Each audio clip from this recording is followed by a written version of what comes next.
4.10 국회의원 총선거를 불과 8일 앞둔 상황에서 문재인이 윤석열 대통령을 겨냥한 발언을 내놨지요. 지금 정부가 너무 못하고 있다면서 나이 70평생에 이렇게 못하는 정부는 처음 본다. 정말 무지하고 무능하고 무도하다. 이렇게 맹폭했습니다. 잊혀진 삶을 살겠다던 문재인이 마치 총선 전면에 나서는 모양새인데요. 그런데 문제는 이 같은 발언이 오히려 보수우파 진영을 총결집하게 만들었다는 분석이 나오고 있습니다. 문재인이 이 같은 발언에 아주 난리가 났는데 어떤 반응들이 이어지고 있는지, 그리고 왜 이런 분석이 나오고 있는지 잠시 후 저희가 상세히 보도합니다.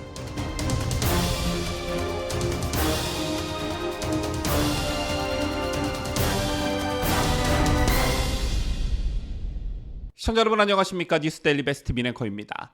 자, 어제 문재인이 격전지로 꼽히는 낙동강 벨트 경상남도 양산의 한 벚꽃길에서 이 지역에 출마한 민주당 후보를 격려하기 위해 동행하다가 지금 정부가 너무 못하고 있다. 나이 70평생에 이렇게 못하는 정부는 처음 본다. 정말로 무지하고 무능하고 무도하다면서 윤석열 정부를 맹비난했습니다. 자, 그러면서 문제는 이번에 꼭 우리 더불어민주당, 조국혁신당, 새로운 미래 야당들이 함께 좋은 성적을 거둬서 이 정부가 정신을 차리도록 해줘야 한다면서 양산 시민들께서 함께해 주시기를 믿는다. 이렇게 뼈있는 말을 덧붙였는데요.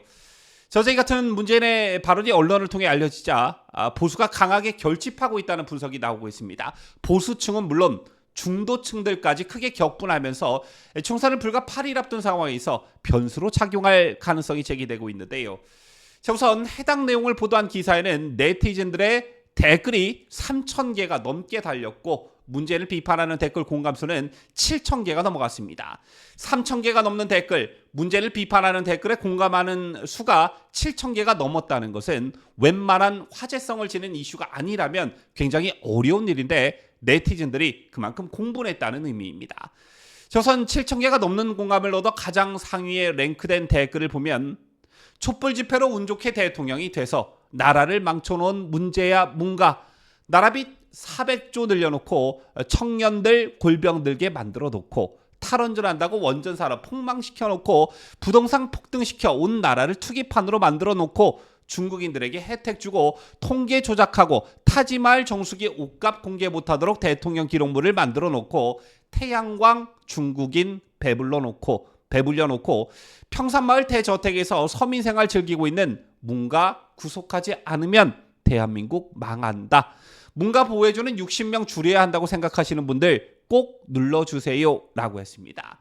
저기서 문가 보호해주는 60명이라는 것은 전직 대통령 예우에 관한 법률에 따라 경호팀이 배치된 것을 가리키는 것 같은데 세금 들여 그럴 필요가 없다 이런 것을 지적한 듯합니다.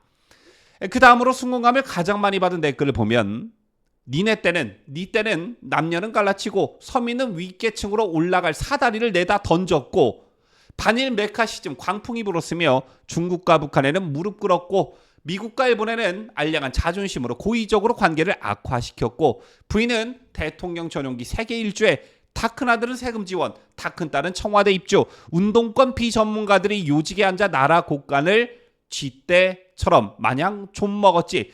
그 결과가 5년 만에 정권 교체였고 라는 댓글을 확인할 수 있었습니다.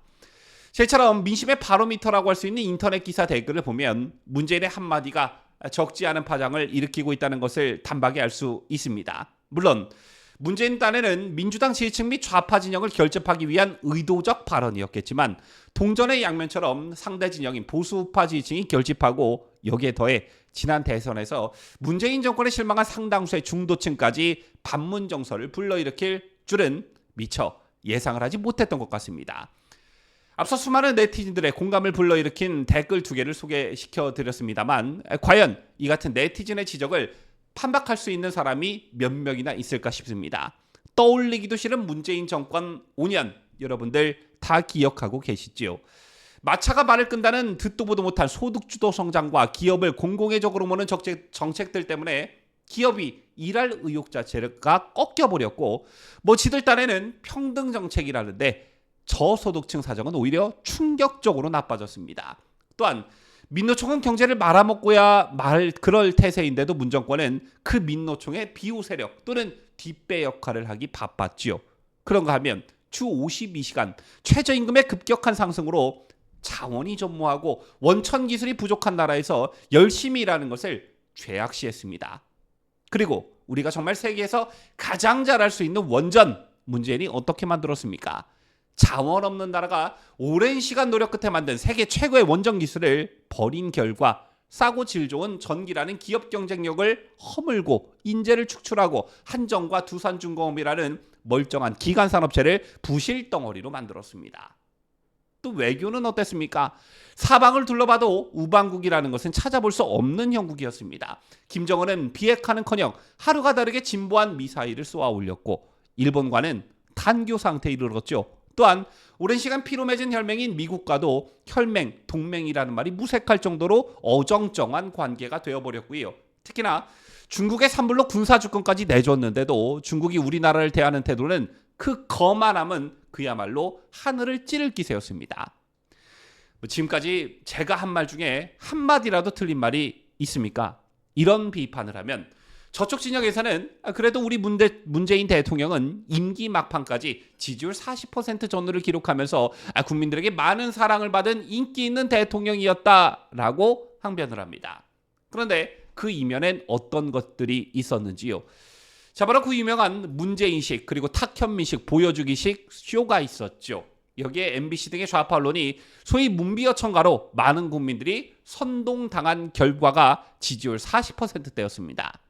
하지만 문재인이 국민들로부터 좋은 평가를 받았다면, 정말 좋은 평가를 받았다면 우파 정권 10년, 좌파 정권 10년이라는 이른바 10년 주기설이 깨지지 않고 좌파 정권이 연장됐어야 맞았겠지만 문재인 정권 실정 탓으로 정권을 5년 만에 보수 진영에 뺏기는 결과를 초래했습니다.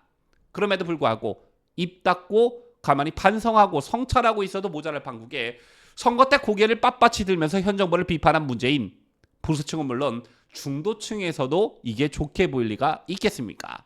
따라서 어제 문재인의 발언은 보수파 진영의 결집은 물론 문재인 정권을 심판하기 위해 지난 대선에서 윤석열 후보를 찍었던 많은 중도층의 반발 심리를 불러오기 충분했다. 저는 이렇게 분석하고 있고요. 임기 내내 국민 갈라치기로 정권을 연명한 문재인이 퇴임 후에도 재벌은 남 못 주고 저러고 있는 걸 보면 정말 한심하다. 북한으로 하루빨리 송환시켜야 한다. 이렇게 생각합니다. 지금까지 저는 자유대한민국을 수호하는 뉴스데일리 베스트 민앵커였습니다.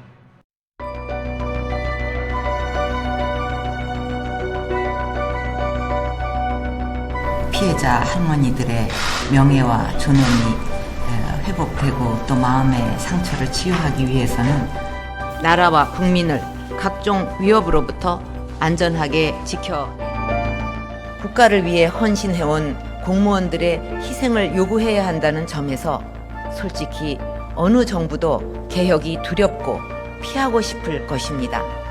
그러나 매년 막대한 국민 세금이 투입되어야 하는 상황을 그대로 방치할 수는 없습니다.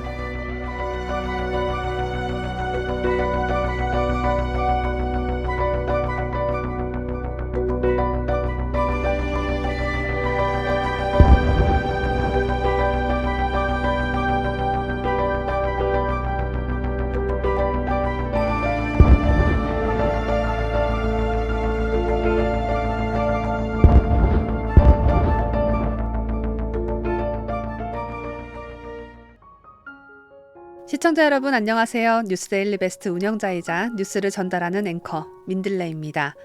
박정희 대통령에 이어 2대째 대통령직에 오른 최초의 대통령이자 대한민국 최초의 여성 대통령, 우리나라 제18대 대통령인 박근혜 전 대통령의 이야기를 담은 회고록이 출간됐습니다. 2007년 이후 박근혜 전 대통령이 정치적 삶을 회고한 것은 처음이어서 어떤 이야기가 담겼을까? 저도 무척이나 궁금했는데 제가 책을 읽어보니 그때 아베 일본 총리와 회담 때 아베 총리가 이래서 무한한 표정을 지었던 거구나. 지금은 북한 김정은과 연대하고 있는 푸틴 러시아 대통령이 박근혜 대통령 땐 이런 의외의 모습이 있었네. 유승민 전 원내대표가 탄핵 전부터도 박근혜 정부의 중요한 정책 추진에 이렇게나 회방을 놨었구나 등등등 그동안 사연이 잘 알려지지 않은 흥미로운 사실들을 알 수가 있었습니다.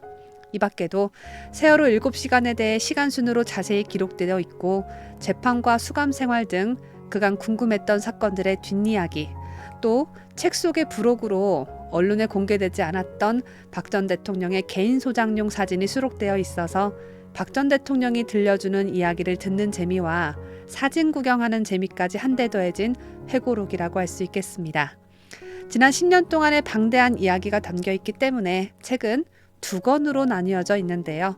아직 구입하지 않은 분들 계시다면 어둠을 지나 미래로 1권과 2권 세트로 함께 구매하셔서 꼭 읽어보시길 강력 추천합니다.